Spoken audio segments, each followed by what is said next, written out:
Hey guys, welcome back to my YouTube channel Hospitality Bus and I hope you all must be doing really well. So guys, this video is going to be something like a storytelling. मतलब मेरे interview का experience और जब भी मैं interview से related अपने personal experience से रिलेटेड कोई भी वीडियो बनाता हूँ ना तो वो वीडियो जाती है लंबी.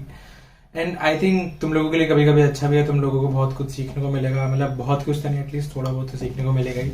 तो यस गाइस, मेरा OCLD का इंटरव्यू था एंड ये वीडियो ना यार मैं बहुत कोशिश करूंगा छोटी करने की, बट भाई OCLD के इंटरव्यूज ही इतने सारे होते हैं ना. मतलब अगर आप लोग टेक्निकली अगर देखा जाए से OCLD वालों से पूछोगे, नेट पर सर्च करोगे तो मे भी आपको आंसर मिले कि 4 to 5 या 6 राउंड्स होते हैं. अगर हम लोग इसके पूरे राउंड्स को देखें ना, इंडिविजुअली एक एक राउंड को अलग लेके चले, so it is like total 10 rounds. मेरे टाइम पे 10 राउंड्स अभी हुए थे. एंड गाइस, आज की इस वीडियो में मैं आपको पूरा एक्सप्लेन करूंगा कि वो जो 10 राउंड थे ना, वो 10 राउंड किस तरीके से थे, उसमें क्या क्या पूछा गया था. 10th राउंड तक मैं नहीं गया था, ठीक है. I was rejected on the 9th round. मैं OCLD के 9th, मतलब मेरे हिसाब से 9th था. वैसे अगर देखा जाए तो उनके हिसाब से सेमीफाइनल्स में 2 3 4 राउंड्स होते हैं, बट मैंने सारे राउंड्स को इंडिविजुअली कर दिया. सो बेसिकली उस हिसाब से 10 राउंड्स हैं. सो मैं गया था 9th राउंड तक, ठीक है, और 9th राउंड पे रिजेक्ट होके 10th राउंड तक मैं नहीं जा पाया. जो किचन में लोग जाने वाले, किचन वालों के लिए 11 राउंड होंगे. बट गाइस, रिजेक्ट होने का क्या रीजन था? क्या मैं खुद से रिजेक्ट होना चाहता था या फिर मतलब मेरे अंदर कुछ प्रॉब्लम थी मेरी कम्युनिकेशन में, मेरी ग्रूमिंग में, मेरे कॉन्फिडेंस में, जिस वजह से मुझे रिजेक्ट करा गया? कोई टेक्निकल क्वेश्चन मुझसे पूछा जो मुझे नहीं आता था? मतलब क्या रीजन था जो मैं उस 9th राउंड पे जाके रिजेक्ट हुआ और मैं 10th राउंड तक नहीं गया? तो बहुत सारी चीजों के बारे में बात करनी है, लेकिन सिर्फ इतना बोलूंगा कि भाई वीडियो लंबी होने वाली है बहुत ज्यादा. सो आप लोग आराम से बैठो, क्योंकि ये वीडियो आराम से मुझे लगता है minimum to minimum 15 to 20 minutes जाएगी, उससे कमी वीडियो नहीं जाएगी.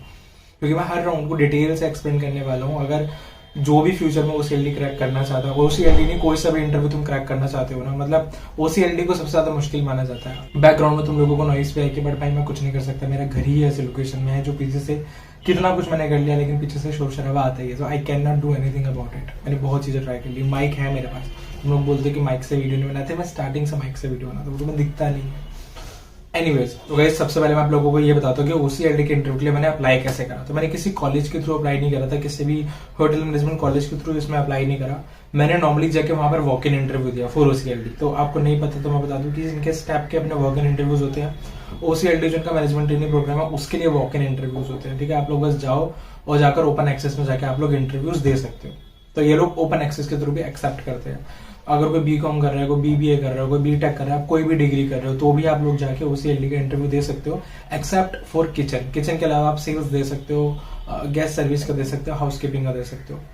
मैं गया था इंटरव्यू देने के लिए सेल्स का. तो मेरा जो प्रोग्राम जिसके लिए मैंने अप्लाई करा था, that was sales management. So guys, basically हुआ क्या कि हमारा वॉक इन था, तो मैं ओपन एक्सेस में गया और मतलब जितनी मेरी ओबराय को लेकर नॉलेज थी, तो मुझे लगा था कि ग्रुप डिस्कशन होगा. तो मैं एक्सपेक्ट कर रहा था कि मे बी ग्रुप डिस्कशन होगा या ग्रुप इंट्रोडक्शन होगा. तो मैं उसके लिए वेल प्रिपेयर्ड थे कि ग्रुप इंट्रोडक्शन या ग्रुप डिस्कशन में से कुछ ना कुछ पूछेंगे. अब मैं आपको एक चीज और बता दूंगा, ये जो मैं ओपन एक्सेस के लिए गया ना, ये तब की बात है जब मेरी यूट्यूब चैनल वगैरह स्टार्ट हो चुका था. मतलब मेरी यूट्यूब चैनल था लाइक फेमस था उस टाइम पे, तब मैं वहां पर लाइक इंटरव्यू देने गया. तो ऐसा नहीं था मुझे वहां पर लोग नहीं मिले, मुझे वहां पर काफी लोग जान पहचान के मिले जो वहां पर इंटरव्यूज देने आ रखे थे. इवन जो वहां पर OCLD थे, उसमें से भी कितने लोग मुझे ऑलरेडी जानते थे. सच बताओ ना, तो मेरा ज्वाइन करना इतना लाइक पॉइंट ऑफ व्यू नहीं था. मुझे ज्वाइन करने का इतना नहीं था कि मेरे को ज्वाइन करना है नहीं करना. यार देखो, मतलब भाई मैं हूँ एक यूट्यूबर, ठीक है. तो किसी भी यूट्यूबर के लिए अगर सबसे इंपॉर्टेंट कोई चीज होती है ना, वो होती है कंटेंट. हम लोग ना भूखे होते हैं कंटेंट के. एंड मेरे पास इतने सारे क्वेश्चंस आ रहे थे कि प्लीज मैनेजमेंट ट्रेनिंग से रिलेटेड बनाओ, OCLD से रिलेटेड वीडियो बनाओ. तो OCLD के ऊपर मैंने वीडियो बनाई क्या, लेकिन वो मेरा IHM शिमला की वीडियो. तो वैसे आप लोगों को याद होगा, IHM शिमला के टाइम पर जब कैंपस प्लेसमेंट थी, तो वाइल्ड फ्लावर हॉल में मेरा इंटरव्यू था. वहां पर मैं सिर्फ लास्ट जो मेरा GM राउंड था, जो कि 4th राउंड था, वहां तक मैं गया था और उसके बाद मैं रिजेक्ट हो गया था. मतलब उसके बाद लोगों को ओसर वगैरह दे दिया जाता है, बट मुझे ओसर भी नहीं दिया था, तो मैं रिजेक्ट हो गया था. That was my experience with OCLD at that time in 2019. But ये उसके बाद की बात है गाइस. सो हाँ, अभी इस टाइम पर जो मेरा पॉइंट ऑफ व्यू था ना, वो ये था कि यार देखो, तुम लोगों को मैं एक बात क्लियरली बताता हूँ. मतलब हम लोग जो यूट्यूबर होते हैं ना, हम लोगों को ना यूट्यूब पे बहुत ज्यादा टाइम देना पड़ता है, ठीक है. यूट्यूब ऐसे ही नहीं हो जाता. मतलब यूट्यूब पे हम लोगों को रेगुलर वीडियोस डालनी पड़ती है, इंस्टाग्राम पर रिप्लाई, हमारी टीम होती है अलग से, उनके साथ कोऑर्डिनेट करना. तो भाई यूट्यूब ना बहुत ज्यादा टाइम कंज्यूम करता है. So not at all possible कि मैं कोई भी होटल जॉब करूंगा. एंड होटल जॉब तुम लोगों को पता है, आई एम नॉट सेइंग कि होटल जॉब में आपको बहुत ज्यादा घसीटते हैं, ठीक है. ऐसा हर जगह पे नहीं होता, हर डिपार्टमेंट में नहीं होता. तो ऐसे नहीं होता कि वहाँ पर पर्सनल लाइफ नहीं होती, पर्सनल लाइफ होती है, लेकिन फिर भी यार मतलब अगर 9-10 घंटे की भी शिफ्ट है और एक घंटा मेरा ट्रैवलिंग में लग रहा था, 1 घंटा अपने घर से भी अप डाउन कर रहा हूँ, तो भी मतलब कुल मिला के मेरे 12-13 घंटे कहीं नहीं गए। तो मेरा पॉइंट ऑफ व्यू हमेशा से ये था कि यार होटल इंडस्ट्री मतलब मुझे नहीं लगता कि मैं यूट्यूब के साथ कंटिन्यू कर पाऊंगा। तो मेरा हमेशा था कि मैं किसी कॉर्पोरेट वगैरह में पार्ट टाइम जॉब कर लूंगा, वो मेरा पॉइंट ऑफ व्यू था। तो होटल मेरा ज्वाइन करना नहीं था। तो ये मेंटेलिटी को लेके इस ओसीएलटी ज्वाइन करना वाज नॉट माय एम, मतलब मुझे ओसीएलटी ज्वाइन करना था, ये मेरा एम नहीं था, लेकिन ओसीएलटी क्रैक करना ये मेरा एम था। इसके 2 रीजन थे, ओसीएलटी क्रैक करने के 2 रीजन थे। पहला रीजन ये था कि यार अगर मैं यूट्यूब पे वीडियोस बना रहा हूँ तो ना मतलब मैं खुद को देखना चाहता था कि मैं कितना कैपेबल हूँ। मतलब अगर मैं लोगों को ज्ञान दे रहा हूँ ना टिपिकल कि भाई तुम ना ये करो, तुम इंटरव्यूज में वो करो, तो मेरे को कितनी नॉलेज है, मतलब मैं खुद भी इंटरव्यूज क्रैक कर सकता हूँ कि नहीं करता। पहला रीजन ये था। एंड गाइस दूसरा रीजन ये था कंटेंट क्रिएशन। तो मुझे चाहिए था कि भाई मेरे को डिटेल से, मतलब किसी और से तो पूछ लूंगा, बहुत सारे लोग हैं जान पहचान में, लेकिन मुझे खुद से उस चीज को एक्सपीरियंस करना था कि जब हम लोग ओसीएलटी का इंटरव्यू देते हैं हमसे क्या क्या क्वेश्चंस पूछे जाते हैं, किस तरीके के राउंड्स होते हैं, किन चीजों पे ध्यान देना चाहिए, किन पे ध्यान स्पेशली देना चाहिए, कि मतलब क्या प्लस पॉइंट्स है क्या नेगेटिव पॉइंट्स है, इन सब चीजों को लेकर। तो वो मुझे एक्सपीरियंस करनी थी सो दैट इन फ्यूचर मैं एक वीडियो बना पाऊं, जो कि मैं अभी बना रहा हूँ।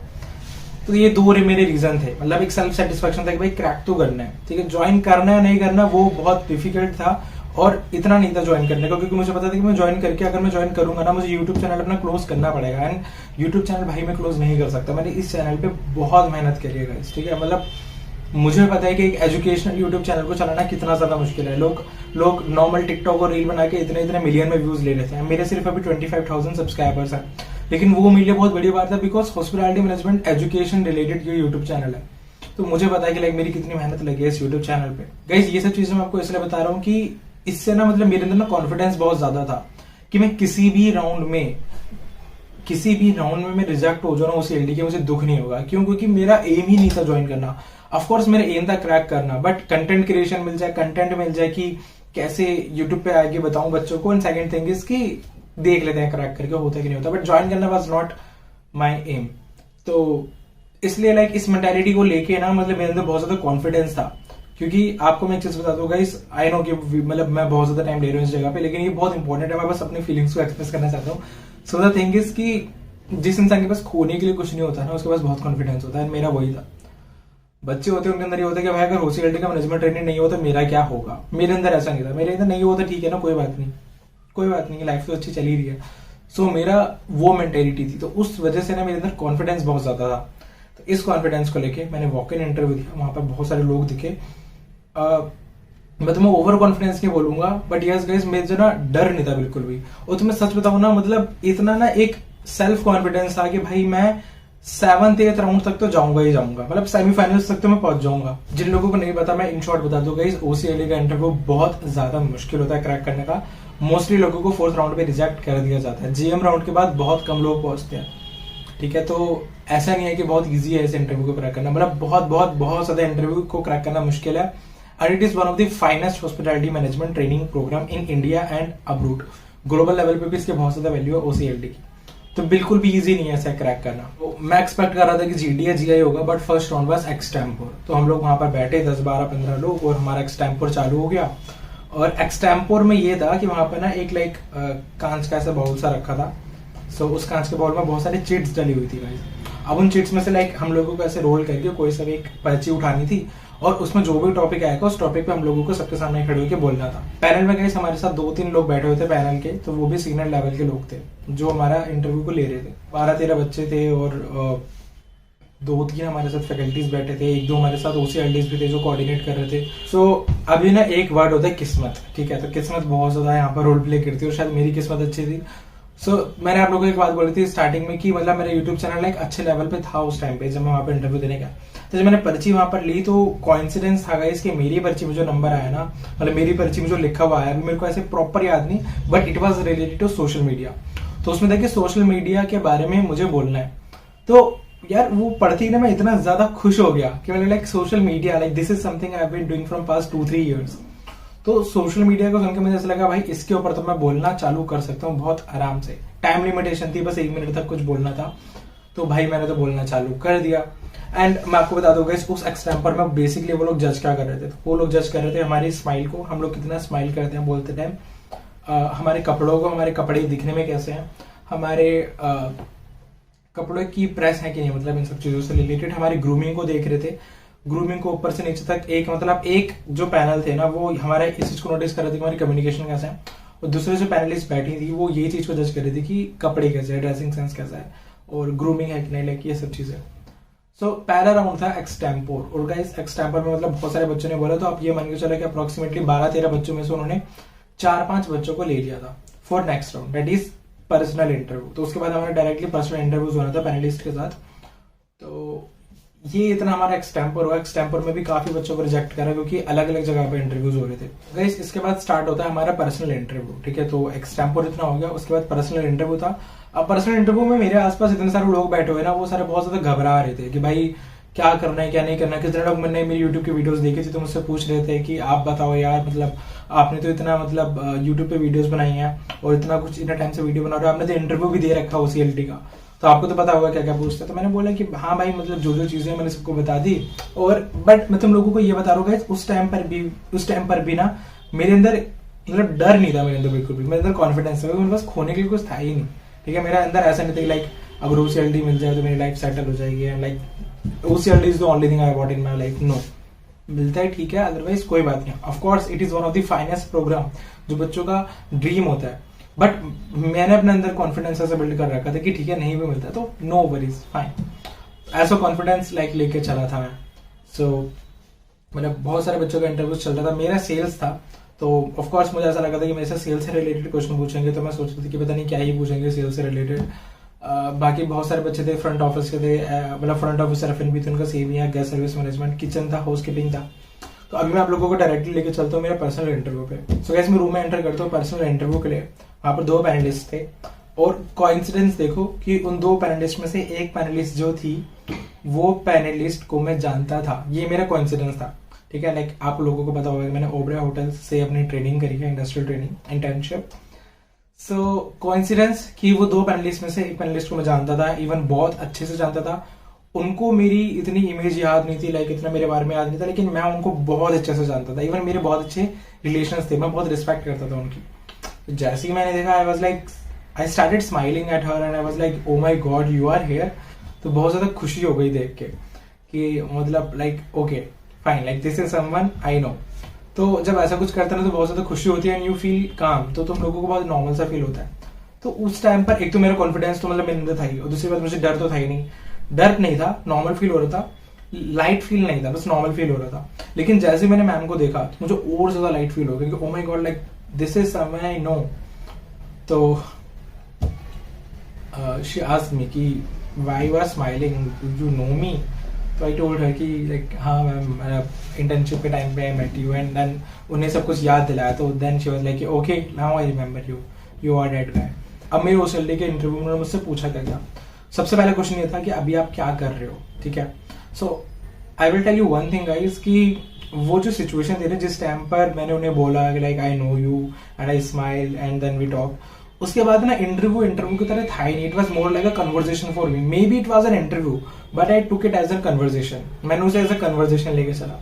तो उन्होंने क्वेश्चंस पूछे कि अभी आप लाइफ में क्या कर रहे हो, कितना लाइफ में सक्सेस हुआ, क्या हुआ, OCLT में क्यों अप्लाई कर रहे हो, ये सारे questions. Why sales department, sales में क्यों अप्लाई करना चाहते हो, और इसके अलावा कहाँ कहाँ अप्लाई करा है, फ्यूचर का क्या, मतलब ये सारे के सारे उन्होंने मुझसे क्वेश्चंस पूछे। इनके आंसर देने के बाद उन्होंने मुझसे शिमला के बारे में पूछा। मैं शिमला में रह चुका हूँ तो मुझसे शिमला के बारे में काफी पूछा। मैं चंडीगढ़ में रह चुका हूँ तो मुझसे चंडीगढ़ के बारे में पूछा। मैं दिल्ली में रह चुका हूँ तो मुझसे दिल्ली के बारे में पूछा। शिमला, चंडीगढ़, दिल्ली में क्या चीज डिस्टिंक्ट लगी उनके बारे में पूछा। टूरिज्म वाले प्लेसेस पूछे। देखो एक चीज मैं आपको बताता हूँ, इंटरव्यू ना आपसे कुछ भी पूछ सकता है, कुछ भी मतलब कुछ भी। तो बी रेडी, ठीक है। हमेशा टेक्निकल नहीं पूछते और हमेशा नॉर्मल क्वेश्चंस भी नहीं पूछते। तो मुझसे इतना कुछ पूछा। उसके बाद फिर मेरे टेक्निकल्स चालू हुए। तो टेक्निकल्स में उन्होंने मुझसे सेल्स के बारे में पूछा, मैंने बताया। उन्होंने मुझसे माइस के बारे में पूछा, that is meeting, incentives, MICE, हाँ कन्वेंशन और एग्जीबिशंस, इस सब के बारे में पूछा। सेल्स के कुछ टेक्निकल्स होते हैं, ठीक है, रिजर्वेशन होता है, फ्रंट ऑफिस होता है, उस सब के बारे में पूछा। GTS वगैरह के बारे में क्वेश्चंस पूछे।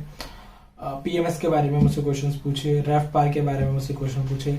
So basically not just sales department पर मुझसे रेवेन्यू मैनेजमेंट से रिलेटेड क्वेश्चंस पूछे, मुझसे फ्रंट ऑफिस मैनेजमेंट से रिलेटेड क्वेश्चंस पूछे, इवन मुझसे मार्केटिंग से रिलेटेड क्वेश्चंस पूछे। ये सब पूछने के बाद उन्होंने मुझसे कुछ जनरल क्वेश्चंस पूछे, जिसमें उन्होंने मुझसे कंट्री के कैपिटल्स और कंट्री के करेंसीज नहीं पूछे, जो मैं एक्सपेक्ट कर रहा था मुझसे पूछे जाएंगे, बट मुझसे नहीं पूछे। उसके बाद उन्होंने मुझसे क्या पूछा, उसके बाद उन्होंने मुझसे उन्होंने मुझसे वेबसाइट्स वगैरह के बारे में पूछा। लाइक त्रिवागो है एक वेबसाइट, फिर मेक माई ट्रिप है, तो इन सब वेबसाइट्स के बारे में पूछा। लाइक ट्रिप एडवाइजर्स है, त्रिवागो है, बहुत सारी वेबसाइट्स, इन सब के बारे में पूछा। ओके, फिर कुछ करंट अफेयर्स, अभी मुझे ऐसा याद नहीं आ रहा, बट करंट अफेयर्स उस टाइम पर चल रहे थे ग्लोबल इकोनॉमी से रिलेटेड, तो उन्होंने वो सब पूछे। एंड एक मोमेंट ऐसे आई थी गाइस, लाइक उन्होंने जब मुझसे 4-5 टेक्निकल्स पूछे थे, I will be honest guys, तो उनका आंसर था I don't know, I don't know, I don't know, I don't know. मतलब एक मैंने 3-4-5 बार मैंने लगातार आई डोंट नो बोला।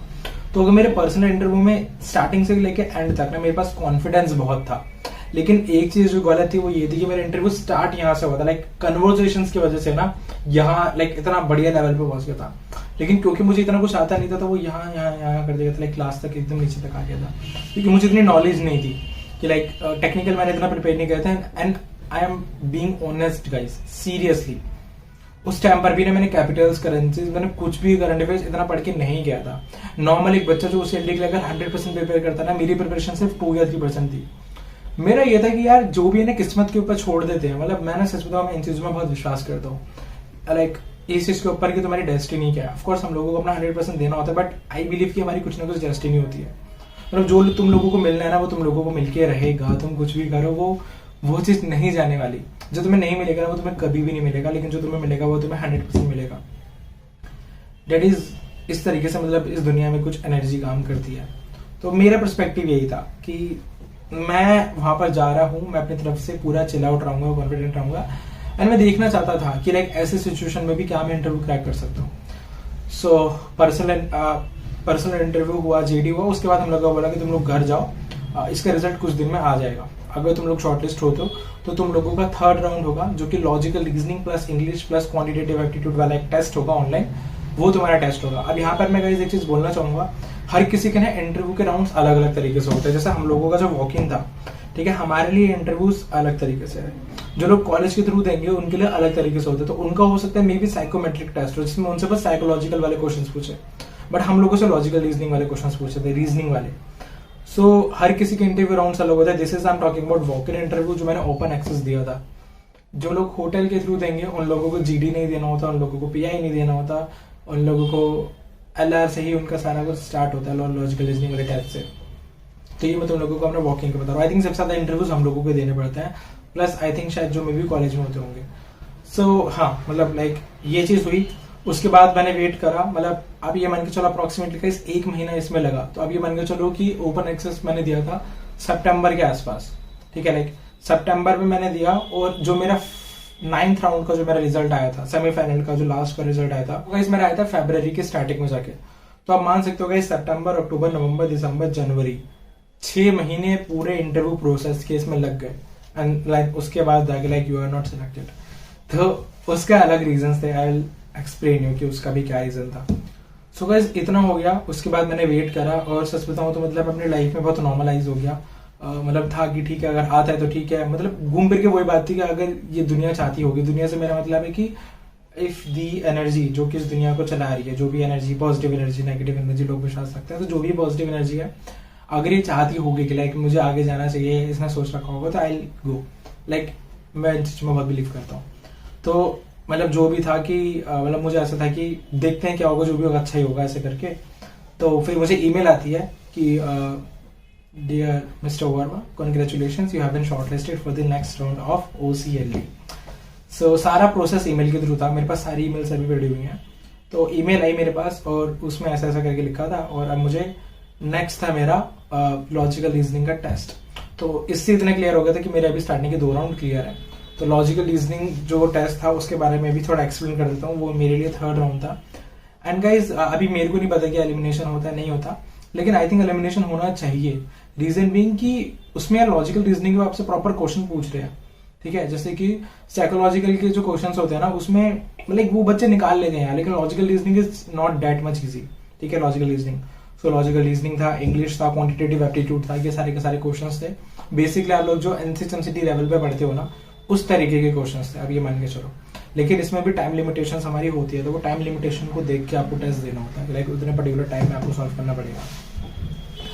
सो जितना अभी मुझे याद आ रहा है ना, मेरे 2 टेस्ट हुए थे, उसमें एक logical reasoning plus quantitative aptitude वाला और एक इंग्लिश वाला, इतने मेरे टेस्ट हुए थे 2। तो मुझे ऐसा लग रहा था कि मैं इंग्लिश तो निकाल लूंगा, लेकिन मेरी लॉजिकल रीजनिंग वीक है, मेरे लिए वो मुश्किल होगा, बट इसका अपोजिट हुआ।